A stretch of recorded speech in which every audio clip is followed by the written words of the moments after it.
Yo estoy declarando sobre esta iglesia que en el 2023 esta iglesia va a volar más alto que nunca antes en toda su historia.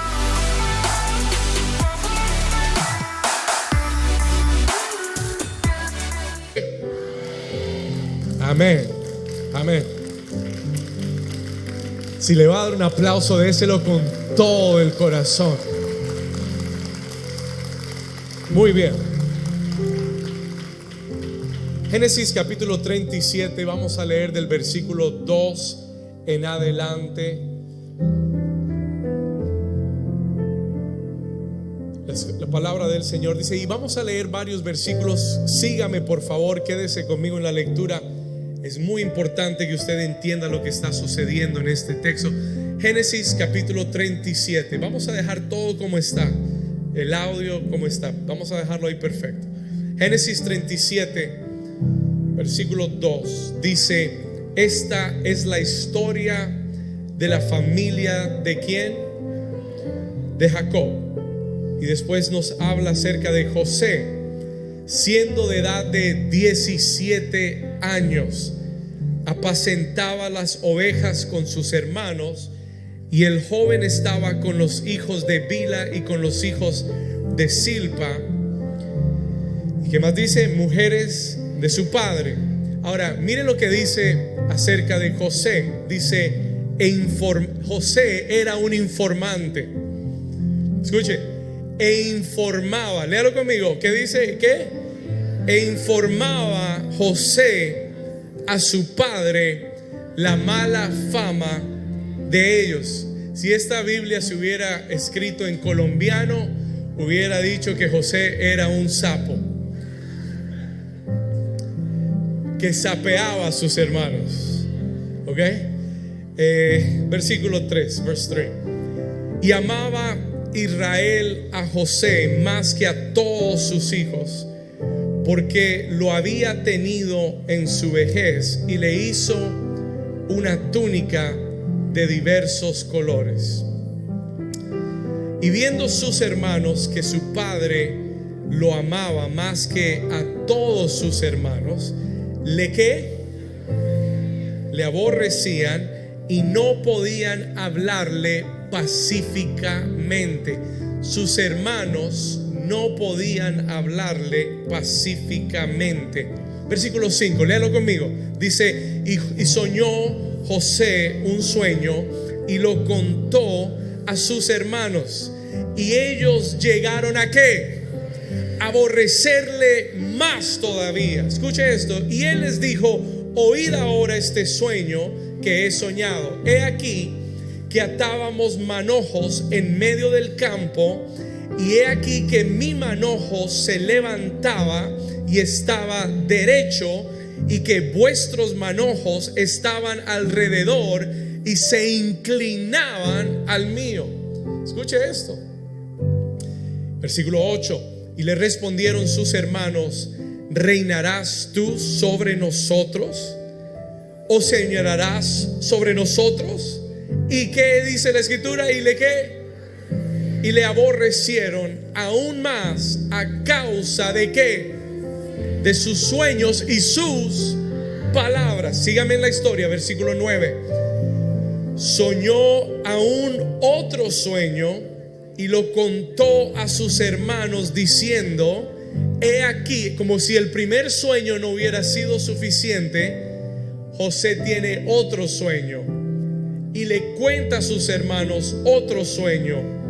Versículo 9. Y les dijo: he aquí que he soñado otro sueño, y he aquí que, léalo conmigo, que el sol y la luna y 11 estrellas se inclinaban a mí. Y lo contó a su padre y a sus hermanos, y su padre le ¿qué? Vamos, léalo conmigo. ¿Y su padre le qué? Su padre le reprendió. Escuche esto. ¿Dónde estamos? Y le dijo: ¿qué sueño es este que soñaste? ¿Acaso vendremos yo y tu madre y tus hermanos y nos postraremos a ti? Escuche esto. Y nos postraremos ante ti. Y aquí cerramos, versículo 11. Y sus hermanos le tenían envidia, mas su padre meditaba en esto. Y la iglesia dice amén y amén. Hoy vamos a hablar acerca del proceso a la madurez. Diga conmigo, el proceso a la madurez. Dígale a su vecino, hoy vamos a aprender que hay un proceso a la madurez. ¿Cuántos dicen amén? Muy bien, puede tomar su lugar. You may be seated. Amen. Muy bien. Si pueden bajarle al piano en el monitor un poquito, por favor. Y que no esté muy fuerte afuera también. ¿Cuántos les gusta? ¿A cuántos aquí les gusta la historia de José? How many of you love the story of Joseph? Nos encanta la historia de José. Creo que es una de las historias que más hemos oído en la Biblia. Y es una de las historias que nos apasiona, se la contamos a nuestros hijos. Nuestros niños saben acerca de José el soñador, nos relacionamos. Pero hay muchas lecciones muy importantes. There's so many important lessons. Y yo sé que la historia de José parece una historia muy inocente, pero es una historia realmente muy compleja. It's a very complex story. Y es una historia que tiene grandes lecciones para nuestra vida. Y hoy Dios quiere enseñarnos. Diga conmigo, hoy voy a aprender. Dígalo fuerte, diga, hoy voy a aprender el proceso a la madurez. José es un joven de 17 años cuando recibe un par de sueños que vienen de parte de Dios. Escúcheme lo que le voy a decir. Los sueños de José son sueños de parte de Dios. Y yo quiero que sepas en esta mañana que hay sueños de Dios para cada una de nuestras vidas en este lugar. Hay sueños de Dios que son puestos por Dios en nosotros con respecto a nuestro propósito y nuestro destino. Todos tenemos un sueño de parte de Dios. We all have a dream from God. Ahora, es importante entender la diferencia entre un sueño personal y un sueño de parte de Dios. Hay gente que confunde los sueños personales como sueños de parte de Dios y no son iguales. They're not the same. Pastor, ¿cuál es la diferencia? What is the difference? Cuando el sueño es personal, cuando hay un sueño tuyo personal, por lo general todo sueño personal es para tu propio bienestar. Todo sueño personal es para tu propia bendición. It's for your own blessing. Pero cuando un sueño viene de parte de Dios, escúcheme, cuando un sueño es puesto en ti por Dios, no es solo para tu bendición, es para la bendición de muchos más que están a tu alrededor. ¿Alguien está aquí todavía? ¿Vamos bien? Cuando I'm getting feedback, tengo feedback acá arriba. Cuando el sueño es de parte de Dios, escúcheme, cuando el sueño viene de Dios, no es solo para tu bendición, es para la bendición de generaciones. Es para la bendición de muchas personas que están alrededor tuyo. Diga conmigo, el sueño de Dios, dígalo fuerte, diga, el sueño de Dios es para la bendición de los que están a mi alrededor. ¿Cuántos aquí tienen sueños de Dios? Do you have dreams from God? ¿Tienes un sueño de Dios? Un sueño personal y si tú tienes sueños personales está bien. Tener sueños personales está bien. It's good to have personal dreams, pero tienes que entender que el sueño personal es para tu bienestar. Y eso está bien. Pero hay un sueño que Dios pone en nuestra vida que es siempre para bendecir a muchas más personas. Cuando alguien viene y me cuenta un sueño, yo sé que es de Dios cuando yo veo que trasciende tu vida. ¿Cuántos están aquí todavía? Ok, le voy a contar algo. Cuando yo tenía 13 años de edad, el Señor puso un sueño dentro de mí. God placed a dream in me when I was 13 years old. Escuche esto. A los 13 años de edad, siendo un joven de 13 años o un niño a joven de 13 años, una noche el Señor me dio un sueño.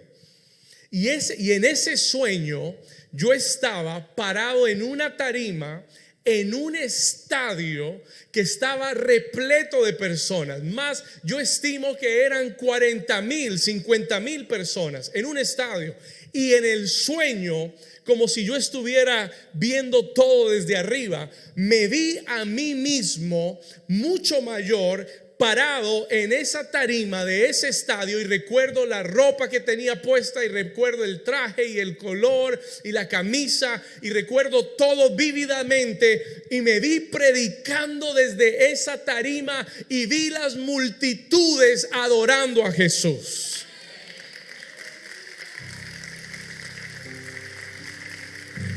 Tenía 13 años de edad. I was 13 years old. Nunca había soñado con predicar. Nunca había pensado con predicar. No quería ser pastor, quería ser futbolista. I wanted to be a soccer player. Ese era mi sueño, jugar fútbol, ser futbolista. Y fui muy buen futbolista. Modestia aparte, gloria a Dios. Pero hasta ese punto de mi vida tenía otros planes. Pero a los 13 años, una noche, un sueño divino visitó mi vida, y después de ese día no pude pensar en otra cosa sino en hacer lo que Dios me había encomendado hacer. Desde ese día en adelante, el Señor plantó algo en mi espíritu que yo supe, sin decirle a nadie y sin contarle a nadie. Sabía que era algo de Dios y que era un propósito para mi vida. Escúcheme, y yo puedo decirle dos cosas de ese sueño. La primera es: yo sé que estoy aquí parado porque Dios me llamó a predicar su palabra. Lo sé que lo sé. I am convinced of that. No hay nada más. Escúcheme bien y escúcheme lo que les voy a decir como su pastor. Yo sé que la semana pasada usted me escuchó y algunos se preocuparon, y está bien, gracias. Pero no piense ni crea por un momento que yo dudo lo que Dios me ha dado y encomendado para hacer. Yo no tengo otra visión de vida. Yo no tengo otra alternativa. Yo no tengo un plan B. I don't have a plan B. Quiero que lo entienda, quiero que lo oiga de parte mío. Su pastor no tiene un plan B. Su pastor, yo conversaba con alguien esta semana, hablábamos del dinero y de los millones de dólares, y yo le decía: mira, yo te soy completamente sincero porque he sido sincero con Dios. No hay una cantidad de dinero en esta tierra que me saque de hacer lo que Dios me llamó a hacer, porque para esto nací. I was born for this. Y pueden ofrecerme 1 millón, y pueden ofrecerme 10 millones. Pastor, véngase a California, que aquí le tenemos un trabajo, le vamos a pagar 10 millones de dólares. Puedes ofrecerme 100 millones, puedes ofrecerme 500 millones. I dare you to offer me 500 million. I dare you to offer me $1 billion, and watch me stay where God called me to be.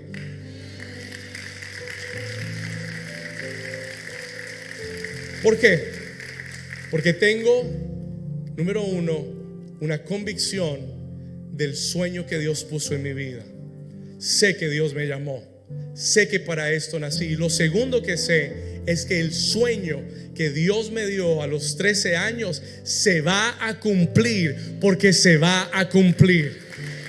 ¿Y por qué se va a cumplir? Porque fue Dios el que lo puso en mí, no fui yo el que lo soñé. ¿Le puede dar un aplauso fuerte al Señor? Y le tengo mejores noticias. Se va a cumplir en esta iglesia. Vamos, si usted lo cree. Diga conmigo el sueño de Dios. Pregúntele a su vecino: vecino, ¿tienes un sueño de Dios? Do you have a dream from God? Pregúntele. No le responda. Pregúntele: ¿tienes un sueño de Dios? ¿Sabe qué? ¿Sabe que el sueño de Dios es parte de tu herencia espiritual? Escúcheme con atención. El sueño de Dios es parte de tu herencia espiritual. Hace unas semanas atrás hablamos en Gálatas 4, cuando comenzamos esta serie, y le dije, leíamos la escritura que dice: mientras el heredero es niño, en nada, aunque es señor de todo, en nada difiere del esclavo. Aunque tu herencia es grande, mientras sigas siendo niño, no vas a poseerla. El sueño de Dios es parte de tu herencia espiritual, pero mientras sigas siendo un niño espiritual, nunca podrás poseer el sueño o la herencia que Dios tiene para ti. La tendrás en tu espíritu, la soñaste, la creíste, la pensaste, pero mientras sigas siendo inmaduro, inmadura, niño espiritual, nunca la vas a alcanzar, porque la herencia es para los maduros. Alguien dígame amén. La herencia es para la gente madura. It's for the mature people. Escúcheme acá. Ahora, ¿por qué le digo todo esto? Why am I saying all this? Porque José recibe el sueño. ¿Cuántos años tenía José? Ayúdeme. 17 años de edad. Le gané por 4 años. José recibe el sueño a los 17 años de edad. Pero escuche esto: no lo posee. Y hay gente que dice hasta los 30. A los 30 salió de la prisión, pero el cumplimiento total del sueño fue a los 39 años. A los 30 sale de la prisión. Después vienen 7 años de escasez. Después de 7 años de prosperidad. Y después, a los 2 años, es que su familia llega a verlo a él. José tenía 39 años cuando el sueño se cumple. 22 años en proceso. Diga conmigo: el proceso. Vamos, dígalo fuerte, diga: el proceso a la madurez. José tuvo que pasar un proceso. ¿Por qué, pastor? Porque cuando leímos el pasaje hoy, cuando vimos el texto que acabamos de leer, yo no sé si usted se dio cuenta, pero a los 17 años José era un inmaduro. Yo no sé si usted lo detectó, pero a los 17 años José, a través de su actitud y su comportamiento, nos demuestra que es aún inmaduro. Pastor, pruébelo. No lo entiendo, no lo veo. Versículo 4. Vamos a Génesis 37, 4. Quiero que usted lo vea. I want you to see this. Génesis capítulo 37, versículo 4. Y viendo sus hermanos que su padre lo que, ayúdeme por favor. Y viendo sus hermanos que su padre lo amaba, ¿cómo? José era el hijo consentido de papá. Ay, amén, yo soy el hijo consentido de papá. Suena lindo, pero los padres que consienten a los hijos los malcrían. Y José era el menor. ¿Cuántos saben que los menores son los más malcriados? ¿Cuántos dicen amén? ¿Cuántos hermanos mayores dicen ajá, amén? Los padres no lo van a reconocer. Los padres nunca lo van a reconocer. Pero los menores de la casa son los más consentidos y los más malcriados. Y escúcheme esto, listen to this. al darle favoritismo a José, lo puso en una mala posición con sus hermanos. Escúcheme por un momento. Al darle favoritismo a José, mire que no podía enviarlo a trabajar con ellos. Mire que él tenía una posición diferente en la casa. Mire que era tan malcriado que él iba a ver lo que hacían para sapearlo con el papá. Joseph was a brat. He was a brat. Snitch.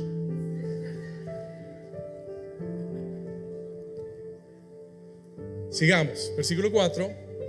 Y viendo sus hermanos que su padre lo amaba más que a todos sus hermanos, ¿le qué?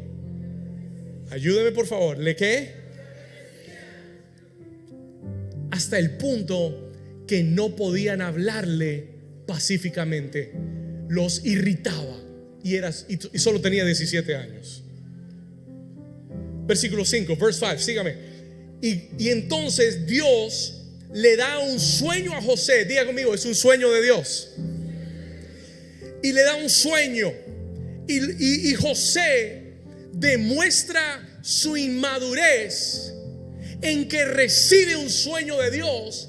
Y lo primero que hace es correr a contárselo a sus hermanos y a restregárselo en la cara. Listen to this. Porque el sueño tiene que ver con que Dios lo va a levantar y sus hermanos van a estar por debajo. Lea el versículo 5 conmigo. Y les contó, y soñó José un sueño y lo contó a sus hermanos, y ellos llegaron a ¿qué? Aborrecerle más todavía. Y él les dijo: ahora oíd este sueño que soñé. He aquí atábamos manojos en medio del campo, y he aquí mi manojo, diga conmigo, mi manojo se levantaba y estaba derecho, y el de ustedes alrededor se inclinaban al mío. Gloria a Dios. Aleluya. Palabra de Dios. Y los hermanos lo aborrecieron más. ¿Por qué? Por su inmadurez. Escúcheme. Por su inmadurez, por su conducta, por sus palabras. Como si fuera poco, José volvió a soñar otro sueño y volvió a contárselo. Y esta vez en el versículo 10 no dice que sus hermanos se enojaron, dice que su padre lo reprendió. Versículo 10, mira lo que dice. Verse 10. Y lo contó, ayúdeme acá, y lo contó a su padre y a sus hermanos. Y su padre le reprendió y le dijo: ¿qué sueño es este que soñaste? ¿Acaso vendremos yo y tu madre y tus hermanos a postrarnos ante ti? Aún su padre detecta en José un espíritu de orgullo. There is pride in Joseph. Yo sé que mire, escúcheme acá. Yo sé que todos amamos la historia de José. Y yo sé que todos decimos: ay, yo soy como José. Yo soy como el soñador. A mí me han hecho unas injusticias tremendas, pastor. Yo he oído muchos Josés. Pero lo que nadie te ha enseñado es que, escuche esto, lo que nadie nos ha enseñado es que el proceso por el cual José tuvo que atravesar fue provocado por la misma inmadurez y decisiones que José tomó. I'm going to help somebody today. Te voy a ayudar. Esto es lo primero que quiero poner en tu corazón de parte de Dios. Escúcheme con atención. Escúcheme con atención, porque tal vez nunca has oído esto. Cuando yo veo la historia de José, yo entiendo que el proceso, escúcheme, el proceso en tu vida está definido por tu inmadurez y por las decisiones que has tomado. Hay gente que piensa que el proceso es solamente asignado por Dios porque a Él le dio la gana meterme en este proceso porque hay algo que tengo que aprender. No, es mucho mejor que eso. Si José hubiera administrado bien el sueño que Dios le había dado, no hubiera tenido que pasar por tanto proceso.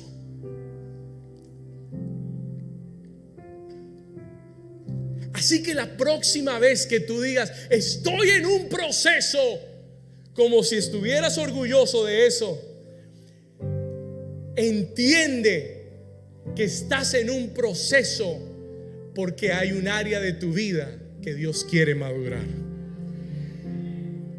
José, eres muy orgulloso. José, eres un malcriado. José, eres demasiado consentido. José, no sabes medir tus palabras. Y para donde yo te quiero llevar y a la posición en la que yo te quiero poner, vas a tener que pasar un proceso para madurar esas cosas en tu vida, para que cuando llegues a donde yo quiero que llegues, no arruines lo que yo quiero entregarte. This is good stuff.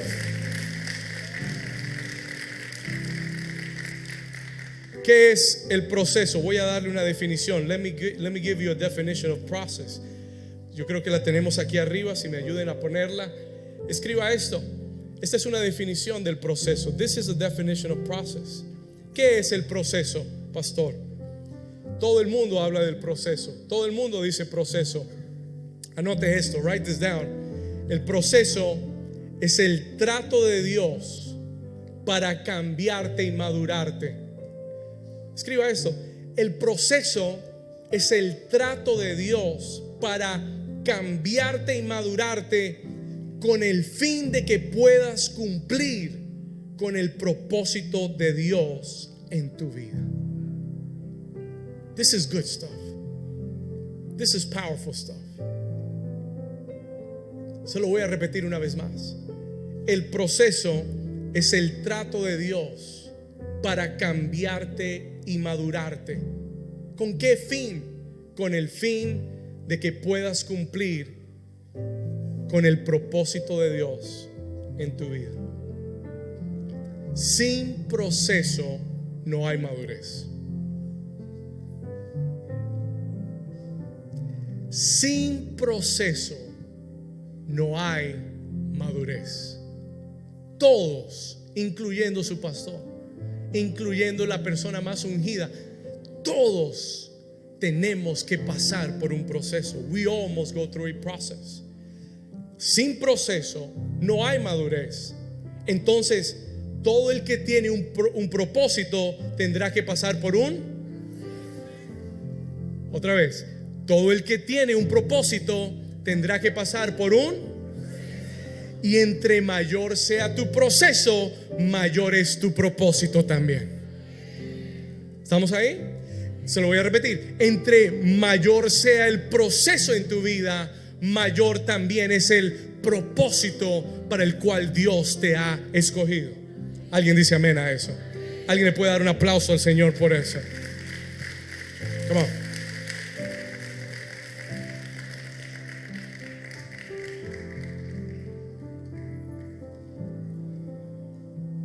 Entonces, el propósito de Dios, o el proceso de Dios en mi vida está diseñado para lidiar con mi madurez. Así que si yo estoy en un proceso, ¿sabe qué es inmadurez? Escuche esto. ¿Sabe qué es inmadurez? Donde no hay fruto de Dios. Inmadurez es donde hace falta fruto en tu vida. Cuando un fruto está listo para comer, ¿cómo le decimos? ¿Está qué? ¿Está qué? Ya la fruta está madura. Eso es madurez, tener fruto en tu vida. Las áreas de inmadurez son las áreas donde no hay fruto en tu vida. Ahorita vamos más profundo, agárrese el cinturón. Hay áreas donde Jesús viene a buscar y no ve fruto y dice, necesita proceso. You need process. Porque si no te meto en un proceso, te voy a tener que cortar. Porque Jesús declaró que todo lo que no da fruto se corta. Yo prefiero el proceso y no que Dios me corte. ¿Alguien dice amén?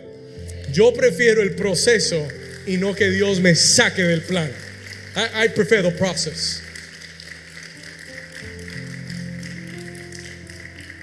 ¿Por qué le estoy diciendo todo esto? Porque tienes que aprender a ver el proceso diferente. El proceso no es, Señor, sácame de aquí. El proceso es, Señor, ¿cuál es el fruto que yo necesito dar aquí? ¿Cuál es el fruto que tú estás buscando en mí que no hay? Que necesitas que esté en mí para el propósito que tienes conmigo. Esto es poderoso. This is powerful.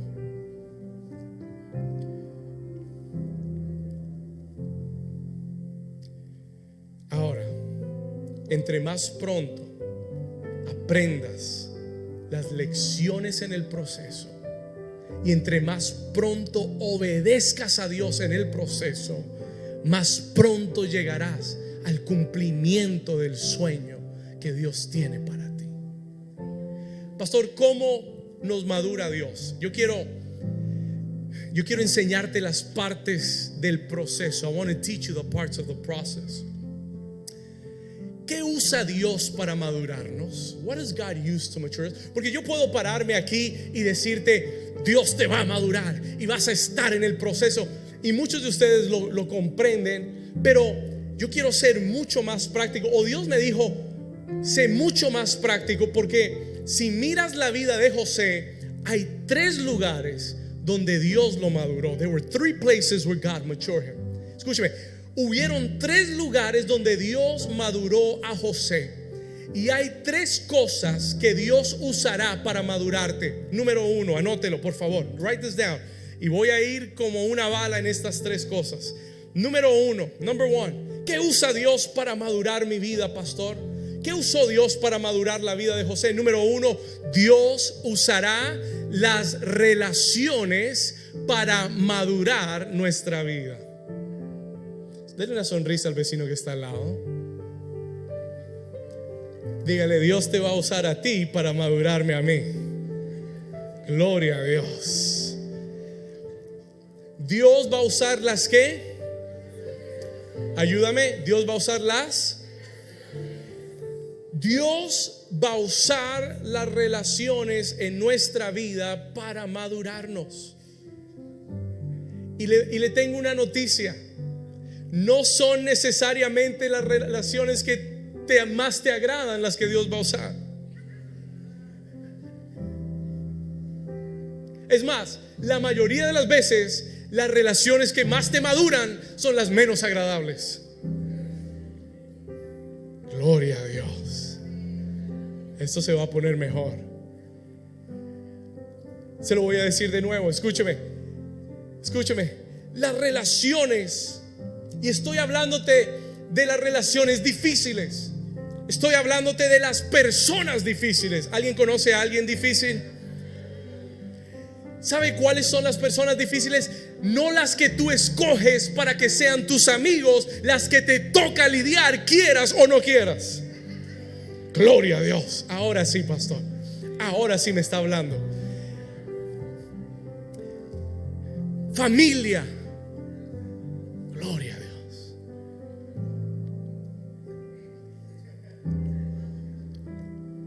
¿Cuántos saben que Dios usa mis relaciones familiares para madurar mi vida? ¿No fue el caso de José? ¿no fue el problema de José con sus hermanos? ¿Y qué usó Dios en la vida de José para llevarlo a una mayor madurez? El conflicto que él no escogió. Las relaciones que él, mire, las relaciones familiares usted no las puede escoger. Son su familia, gústele o no, le tocó, gloria a Dios. Y cada Navidad ahí van a estar. Y ahora viene Acción de Gracias y ahí van a estar también. Y cuando sea el cumpleaños, ahí van a estar. Y por más de que te trates de esconder, tu familia será tu familia y siempre tendrás que lidiar con ellos.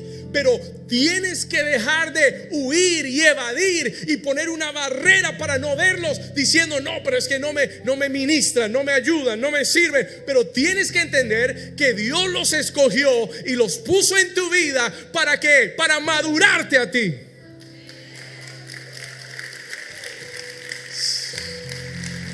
Vamos, denle un aplauso fuerte como si entendiera eso. Especialmente cuando tú eres el cristiano de la casa.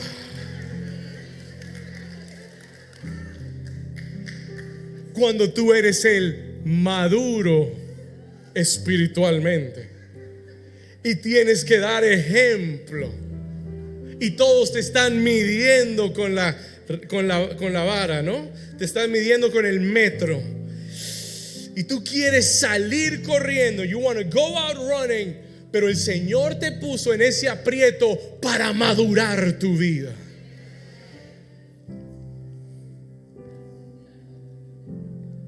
Yo sé que este no es el mensaje que usted quiere oír, o si quiere oírlo. Hay gente que Dios te pone en el trabajo para madurarte.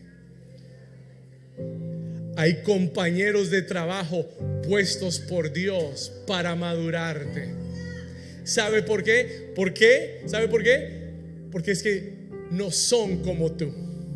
O mejor dicho, son como tú.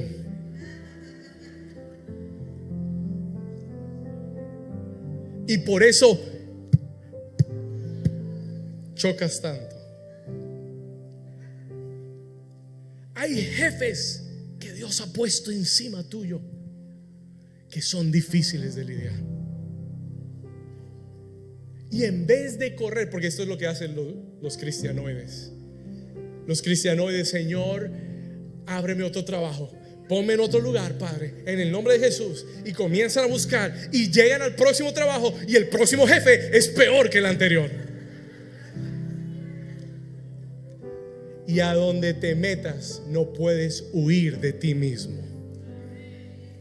Se lo voy a repetir: a donde vayas no puedes huir de ti mismo, porque el problema no está en los demás, los problemas están en la inmadurez que llevas por dentro.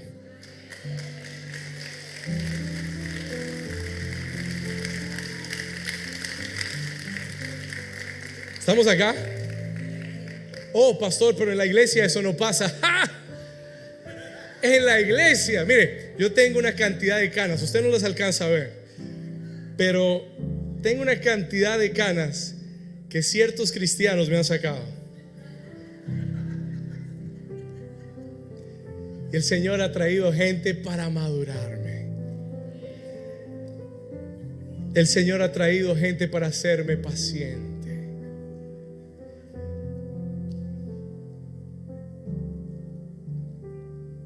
Usted no sabe lo que es tener el fruto del Espíritu hasta que no pastorea una iglesia. Entonces usted sabe lo que es tener el fruto del Espíritu. Wow. Pasa en la iglesia, pasa en la familia, pasa en el trabajo. Son relaciones que no escogiste, pero son relaciones que Dios pone a tu lado. ¿Para qué? Para llevarte a madurar. El libro de Proverbios dice, el capítulo 27 dice que el filo, el hierro, se afila con el ¿qué? Ayúdeme, vamos a ir. Proverbios 27, 17. Con el hierro, dice, hierro con hierro se aguza, se afila. Y así es el hombre que afila el rostro de otro hombre. No dice de su amigo en el original. Dice, así es el hombre que afila al otro hombre. ¿Sabe lo que el proverbio está diciendo? ¿Sabe lo que Dios dice? Que son las relaciones las que nos alijan, las que nos lijan. Por eso cuando usted ve a alguien decir, ahí va mi lija, ya usted sabe lo que quiere decir.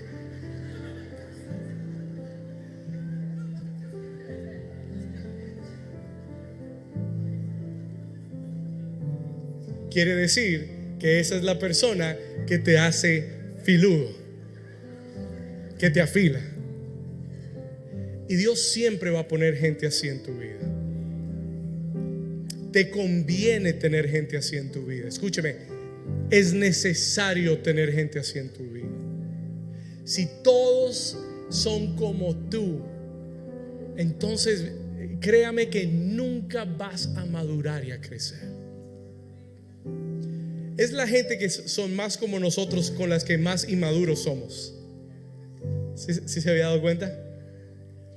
Es la gente con la que más nos relacionamos, con la que más inmadurez demostramos.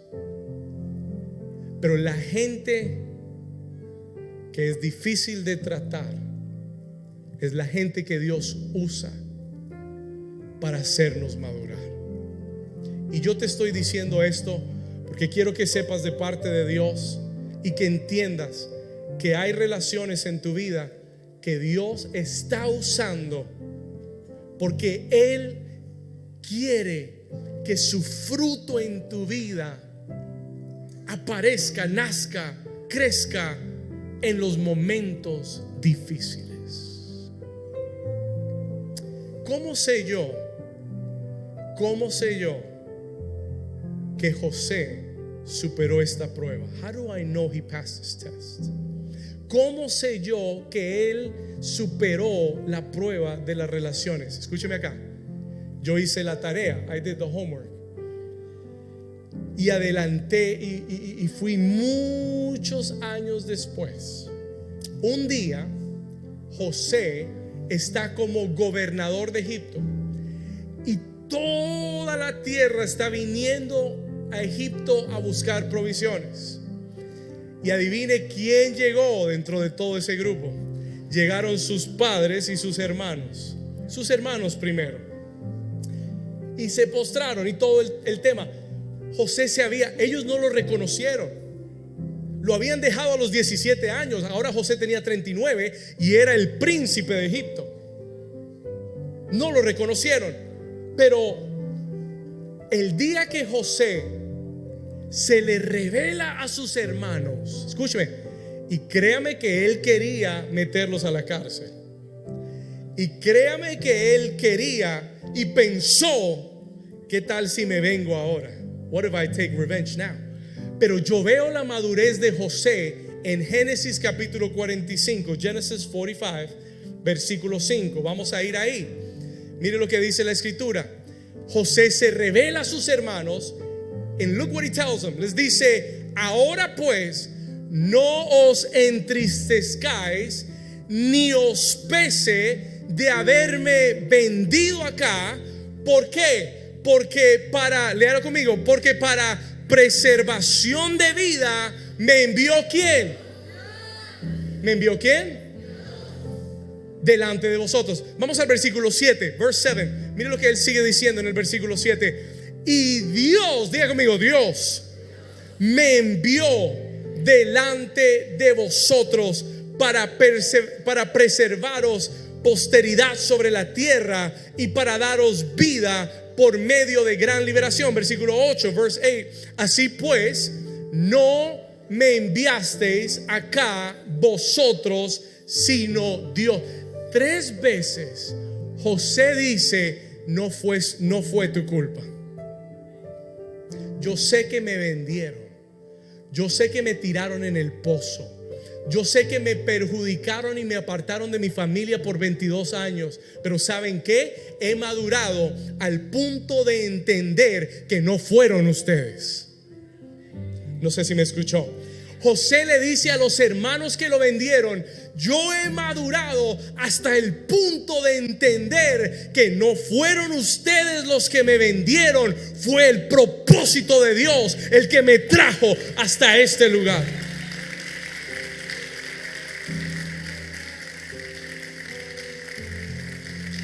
Fue Dios, diga conmigo, fue Dios. No fueron mis padres, fue Dios. No fueron mis hermanos, fue Dios. No fue el hermano de la iglesia, fue Dios que estaba tratando conmigo, porque tenía un propósito mucho más grande y tenía que hacerme madurar. Y José, en vez de culpar a sus hermanos, por eso la gente que culpa a otra gente es gente inmadura. No culpes a nadie por tus errores y tus problemas, porque el único que culpa es el diablo. Are you here with me? ¿Estamos acá? El único que acusa y culpa es el diablo. Dios redarguye para que cambies. El diablo te culpa para que te quedes en el pasado. Por eso la Biblia dice: no hay condenación para el que está en Cristo Jesús. Las cosas viejas pasaron, he aquí todas son hechas nuevas. Y una persona madura nunca culpa a los demás de su situación, porque una persona madura entiende: esto fue propósito de Dios.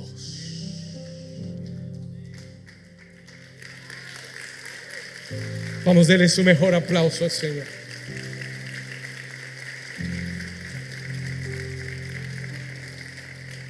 ¿Cuántos Dios les está hablando hoy? ¿Usted sabe lo que es abrazar a los hermanos que lo vendieron? ¿Usted sabe lo que es amar a la gente que te traicionó? Poder abrazar. ¿Usted cree que esa es una persona madura espiritualmente? Usted no puede ni siquiera perdonar al que lo cortó en la calle en la 95 cuando venía para acá. El otro día estaba manejando, estaba con mi mamá en el carro y voy manejando en mi carril, en una calle normal, y de repente viene una moto, se me pone enfrente. Wow. ¿Sabe qué fue lo primero que salió por mi boca? Sabio y prudente. Te bendigo en el nombre de Jesús. En otra época le hubiera dicho desgraciado, pero el Señor ha estado trabajando conmigo. ¿Cuántos dicen gloria a Dios?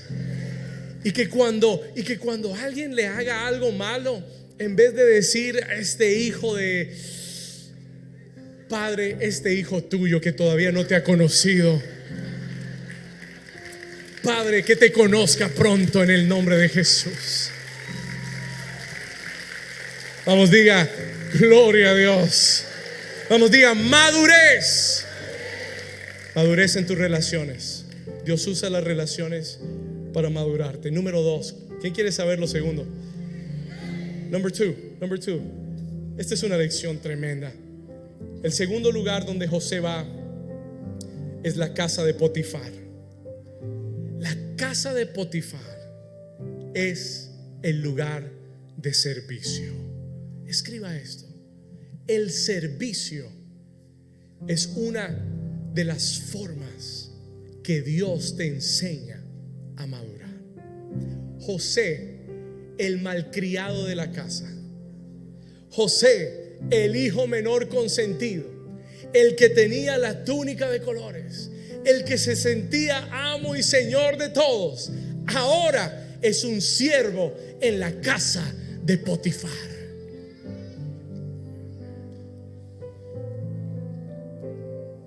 ¿Por qué? Porque Dios tiene que aprender, enseñarnos a madurar a través del servicio. Mi papá siempre me lo dijo desde pequeño: hijo, el que no vive para servir, nunca me olvidaré. Mi papá es un hombre de servicio, y el que lo conoce lo sabe. Mi papá es la persona más servicial que yo conozco. Y él de pequeño me decía: hijo, el que no vive para servir, no sirve para vivir. Sirve siempre.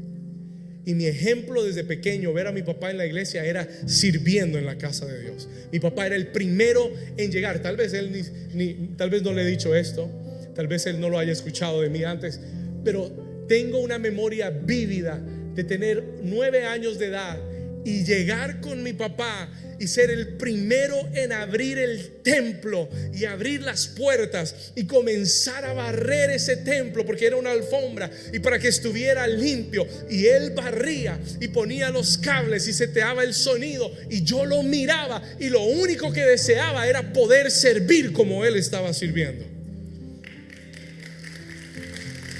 He taught me how to serve. Me enseñó a servir. Todos tenemos que aprender el servicio. Jesús dijo: en el reino de los cielos, el que quiera ser grande entre vosotros tiene que ser tu servidor, tiene que servir a todos. Jesús dijo: en el reino, la posición más alta es la de servidor. Y como si fuera poco, Jesús se lo demostró a sus discípulos. Un día ellos llegan de un viaje muy largo. Ahora, yo quiero que usted entienda dos cosas. Número uno, en la época de Jesús no habían carreteras pavimentadas. Número uno. Número dos, la gente no usaba tenis ni botas, usaban sandalias. Y sus pies estaban llenos de toda clase de mugre: lodo, tierra, polvo. Todo lo que habían pisado en el camino, sus pies estaban llenos. Un día Jesús entra a una casa con ellos y les dice: siéntense todos, yo les voy a lavar los pies. I'm going to clean your feet, I'm going to wash your feet.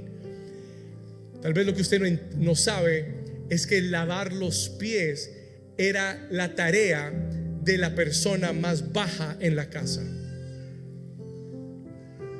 La persona con la posición más baja en la casa era la encargada de lavarle los pies a todos. ¿Y sabe lo que Jesús hace? Él toma la posición más baja de todos y dicen: siéntense que les voy a lavar los pies. Quiero ser un ejemplo de servicio para ustedes. Pies llenos de lodo, pies llenos de tierra, pies llenos de malos olores, de lo que usted quiera. Y ahí estaba Jesús, el Rey del universo, arrodillado, lavando los pies de sus discípulos. Pedro le dice: Señor, a mí ni se te ocurra lavarme los pies. Y el Señor Jesús le dice: Pedro, siéntate, porque si no te lavo, no tienes parte en el reino. Señor, lávame todo, lávame la cabeza, lávame los brazos, lávame las manos. Porque así era Pedro. Así era Pedro. That was Peter. Diga conmigo: el servicio. Hay dos lecciones del servicio. There's 2 lessons in service. Anote esto. Hay dos cosas que Dios te enseña en el servicio. Número 1, humildad. Humility. José, tienes que aprender a ser humilde. Aprende a servir. El que sirve se humilla. Por eso tú tienes que desear. Mire, el deseo de todo hijo de Dios debe ser servirle a Dios. Y cuando tú tomas esa decisión, Dios te madura. God matures you. Si hay orgullo, se te va a bajar un poco. Si hay prepotencia, se te va a bajar un poco. ¿Por qué? Porque el servicio nos enseña a someternos. Diga conmigo: sumisión. Anote la palabra sumisión. Write down this word, submission. Hay gente que no sabe lo que es sumisión.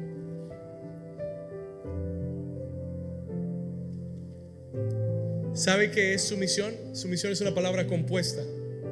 Submission. Sub es debajo de la misión. Sumisión es ponerte a ti por debajo de la misión. Quiere decir que el que está en sumisión hace a la misión más importante que a ellos mismos. Y Cristo necesita gente sometida en el reino de Dios. ¿Por qué? Porque la misión es más importante que yo.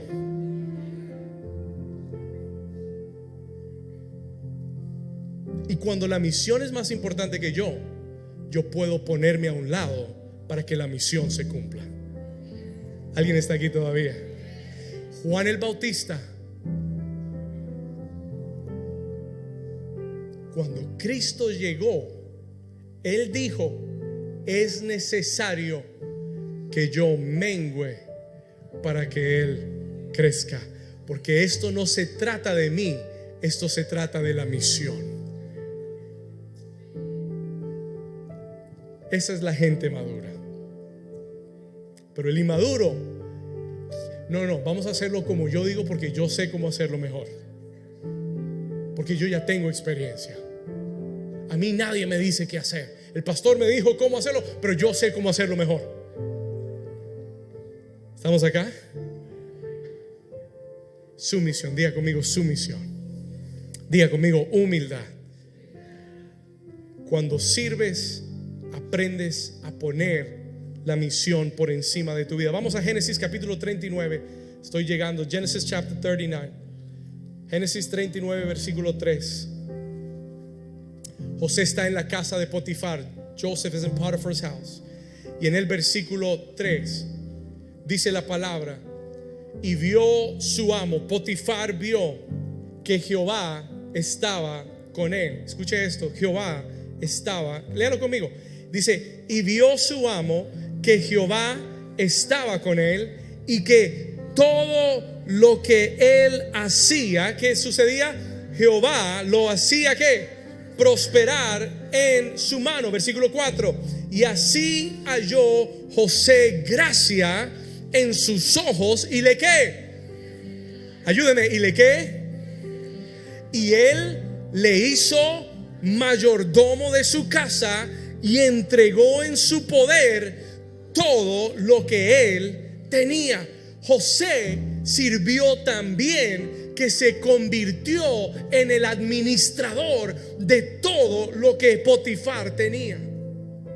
Lo hacía con tal excelencia. Y yo quiero animarte en esta mañana. Si estás sirviendo en la iglesia, o si tú sirves en es más, voy a hacer un paréntesis para decirle esto: toma tu trabajo como servicio a Dios. Le voy a ayudar. I'm gonna help you out. Porque mucha gente va al trabajo como simplemente para recibir un pago. Mucha gente va a la oficina pensando: me toca hoy trabajar. Ves a tus clientes como trabajo. El siervo y la sierva de Dios tienen que entender que nosotros no trabajamos, nosotros servimos. ¿Alguien dice amén a eso? El día que lo entiendas, entonces vas a hacer todo con excelencia, porque ya no lo vas a hacer para tu jefe, lo vas a hacer para el Dios que está por encima de tu jefe. Y el día que lo hagas para Dios, Dios te va a prosperar, Dios te va a bendecir, y Dios te va a poner por encima de mucho más. Vamos, denle un aplauso fuerte al Señor. Dígame algo, dígame amén, dígame ay, ay, ay. ¿Cuántos lo están entendiendo? Sirve, pero sírvele a Dios. Si estás en la casa de Dios, procura servir. Y si vas a servir, no lo hagas cuando quieras. Hazlo para Dios. Hazlo con excelencia. Hazlo con amor. Hazlo con pasión. Y el Dios que te ve en lo secreto te va a recompensar en lo público. Él lo hará. Él es fiel.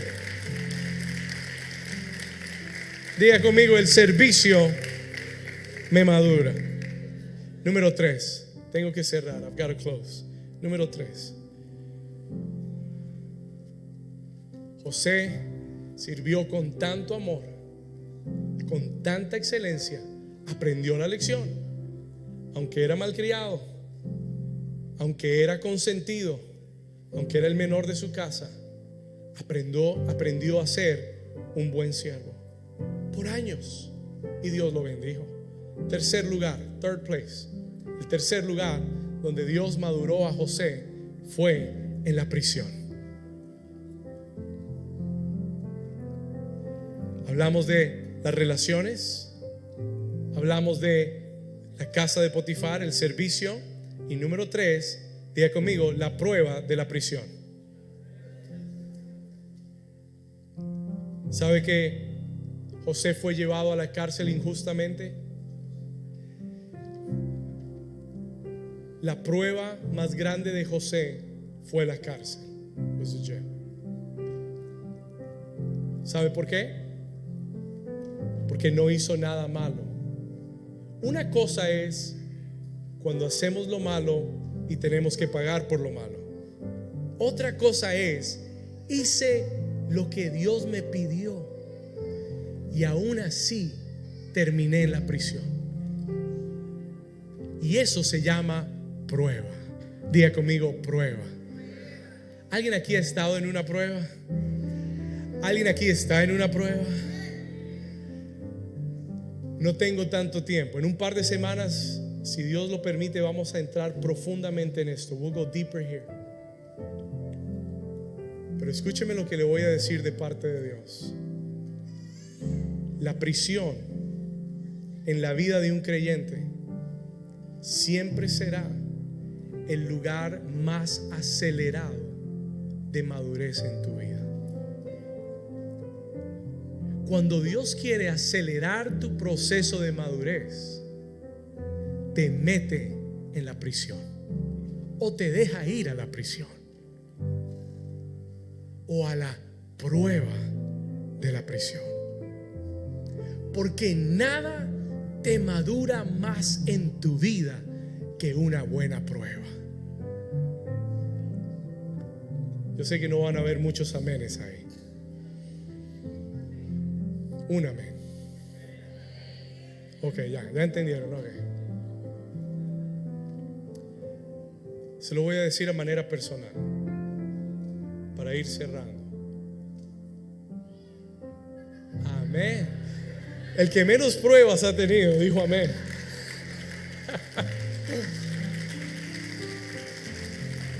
Imagínense, si un niño de 3 años dice amén a la prueba, ¿qué esperanza hay para nosotros? Escuche esto. Las pruebas en mi vida, yo miro tengo 40 años de edad. Miro los últimos 25 años en mi vida donde he servido a Dios. Y yo le puedo decir con toda honestidad, son los momentos más difíciles en mi vida los que me han madurado más. No han sido los momentos buenos los que me han madurado. No han sido los momentos agradables los que me han hecho crecer. Yo recuerdo el día que tenía, y lo he contado muchas veces, y yo espero que usted entienda que es real y me pasó. Yo recuerdo el día a punto de comenzar la iglesia, a meses de abrir esta iglesia, mirar mi cuenta de banco y ver que tenía $1 a mi nombre.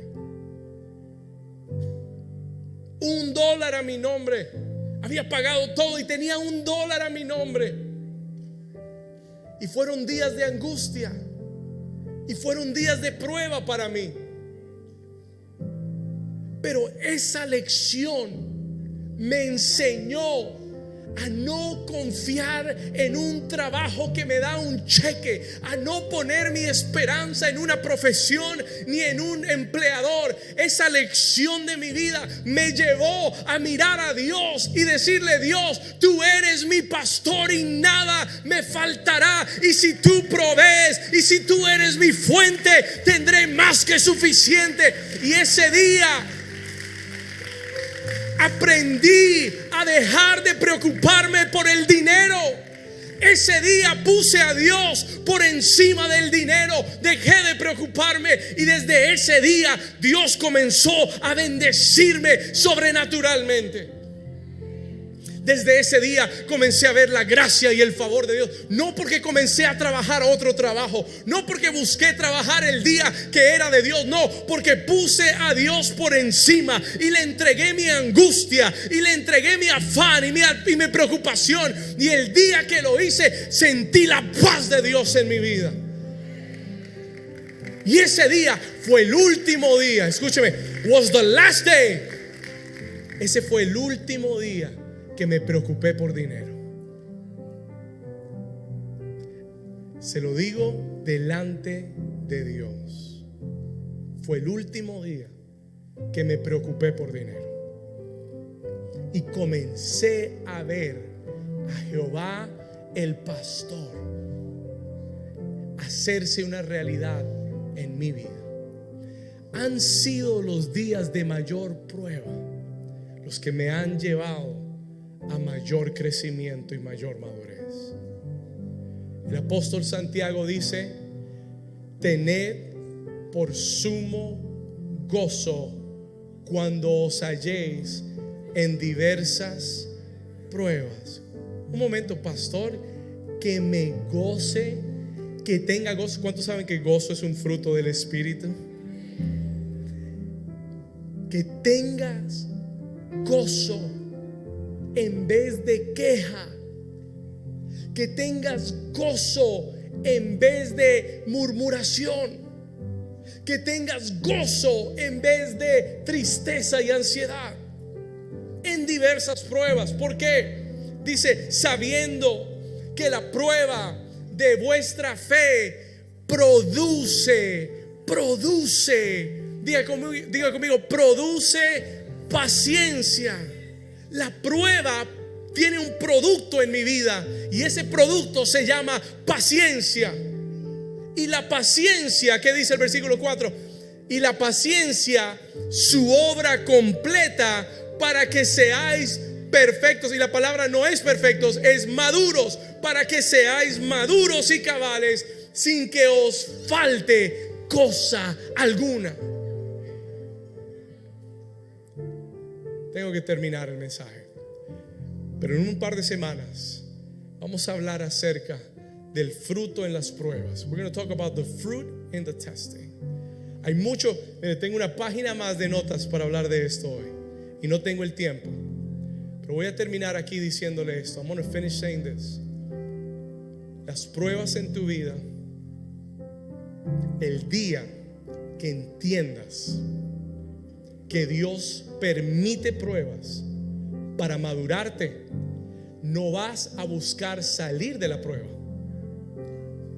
Vas a buscar tener el fruto correcto en la prueba para que tu prueba pueda ser productiva.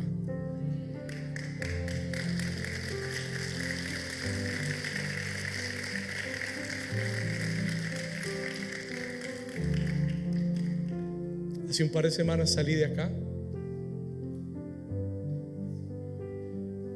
Estábamos atendiendo un grupo de personas. I'm going to ask the worship team to come. Help me out. Estábamos atendiendo un grupo de personas y yo puse mi billetera por acá al frente.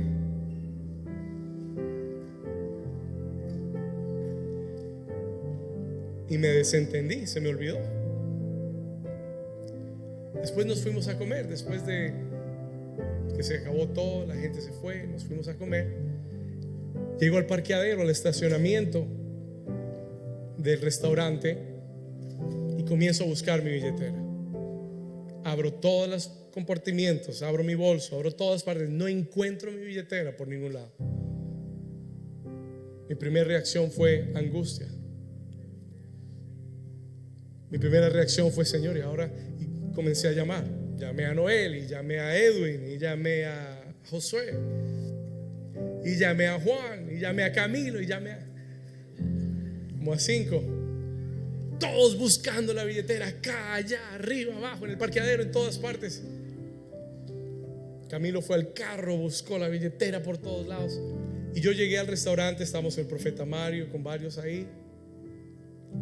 Y mientras yo estoy pensando en todo lo que está pasando, el Espíritu Santo me dice: acuérdate lo que predicaste al terminar la reunión. Y tú dijiste que teníamos que responder con el fruto del Espíritu. Entonces, cuando yo estoy ahí sentado y sé que mi billetera no está y está perdida, el Espíritu Santo comienza a decirme: amor, gozo, paz, paciencia, bondad, fe, mansedumbre, templanza. Y yo le dije: amén, Señor. Ok, no nos vamos a angustiar. Y nos sentamos. Yo dije: lo bueno de todo esto es que hoy alguien me va a tener que invitar. Gloria a Dios. Lo malo es que no sé dónde está mi billetera. Lo bueno es que alguien me va a invitar hoy. Y comí y todos los muchachos escribiendo: el pastor ya la encontró, pastor ya sabe dónde está, pastor no la encontramos, pastor esto, pastor lo otro. Ellos estaban más preocupados que yo. Comí tranquilo, comí con gozo, comí en paz. Practiqué el fruto del Espíritu. I practiced the fruit of the Spirit. Y cuando terminamos me invitaron y pagaron, gloria a Dios. Y después de eso tenía una convicción en mi corazón. I had a conviction in my heart. Señor, yo sé que el fruto del Espíritu produce cosas buenas, y yo sé que tú tienes cuidado de mí. Y cuando yo voy caminando al carro con Camilo, le digo: Cami, vamos a ir al centro y vamos a encontrar la billetera. Se lo dije: vamos a ir al centro y vamos a encontrar la billetera. Y cuando me siento en el carro listo para manejar, abro el compartimiento del medio y ahí estaba la billetera. Y usted me dice: pastor, ¿y ahí estaba la billetera? No, la billetera no estaba ahí. Dios puso la billetera ahí.